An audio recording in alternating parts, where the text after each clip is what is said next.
दो तरह के लोग अक्सर दुविधा में पड़े रहते हैं। एक न एक दिन दुविधा में आ ही जाते हैं। एक तरह के वो लोग जो किसी भी काम की शुरुआत डर के साथ करते हैं। कोई भी कार्य की शुरुआत करेंगे उसमें वो तुरंत प्लान बी यानी डर को शामिल कर देते हैं। प्लान बी बनाओ, डर को शामिल मत करो। प्लान सी भी बनाओ, चलेगा, लेकिन प्लान बी जब बनाते हो तब याद रखना तुम कहीं ना कहीं डर को प्लान बी में शामिल कर लेते हो। टोटलिटी का मतलब ही होता है कि आप समग्रता के साथ किसी कार्य की शुरुआत कर रहे हैं। और समग्रता में डर नहीं आता है, समग्रता में आपका डेडिकेशन आता है। समग्रता में आपका पूरी तरह से जागरण आता है। जागकर आप कार्य कर रहे हो कि नहीं, समर्पण के साथ कार्य हो रहा है कि नहीं, उस कार्य को जिसको आप करने जा रहे हैं उसकी कोई समझ भी है कि नहीं, उस पर कोई रिसर्च किया है कि नहीं, इत्यादि प्रकार के कार्य समग्रता में आते हैं। तो मैंने कहा पहले जो प्रकार के लोग हैं वह किसी भी कार्य की शुरुआत में किसी भी कार्य को वो डर के साथ शुरू करते हैं। इसलिए वो एक समय पर आकर, एक ऊंचाई पर आकर, एक लेवल में आकर वो दुविधा में फंस जाते हैं, अब क्या होगा। और दूसरे प्रकार के लोग जो अति उत्साहित किस्म के लोग हैं वो अति उत्साह में कार्य को शुरुआत कर देते हैं। अक्सर मैंने बहुत सारे लोगों का काउंसलिंग किया है, हजारों लोगों के जीवन दर्शन को हमने देखा है। तो एक निष्कर्ष पर पहुंचा हूं कि कुछ लोग अति उत्साह में होते हैं, बहुत ज़्यादा उत्साह होता है, बस उत्साह में कार्य की शुरुआत हो जाती है।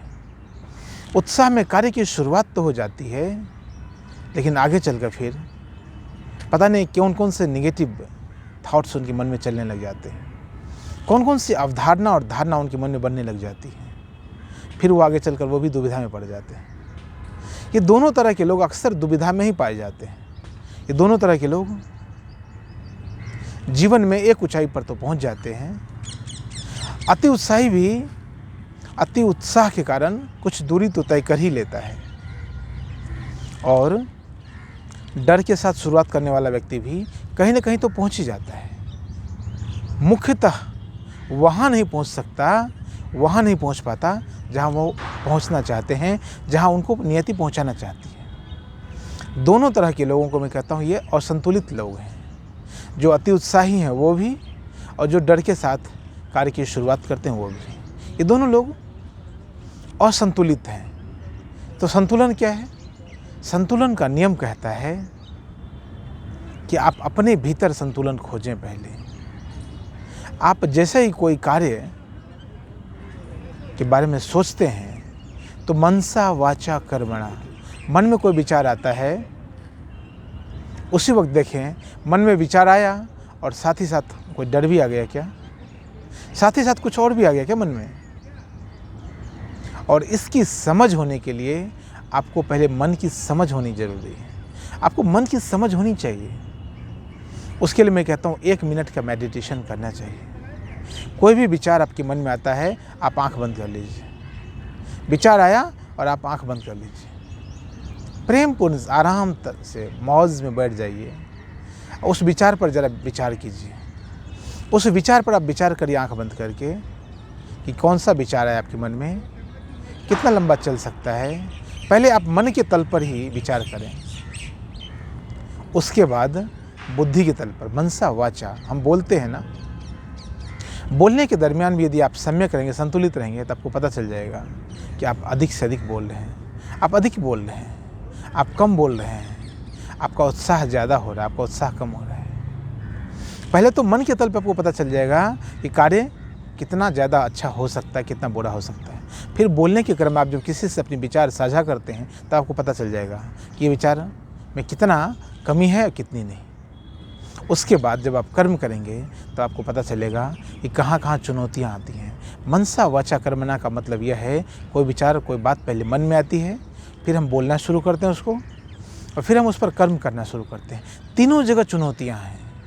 हम क्या करते हैं, अक्सर जो दोनों लोग की मैंने बात कही, वो दोनों लोग कर्म करने लग जाते हैं और कर्म के बीच में जब दुविधा आती है तब वहाँ संतुलन बिठाने का प्रयास करते हैं। मैं आपको कहता हूँ शुरुआत आप मन से करें, कर्म से ना करें, शुरुआत मन से करें।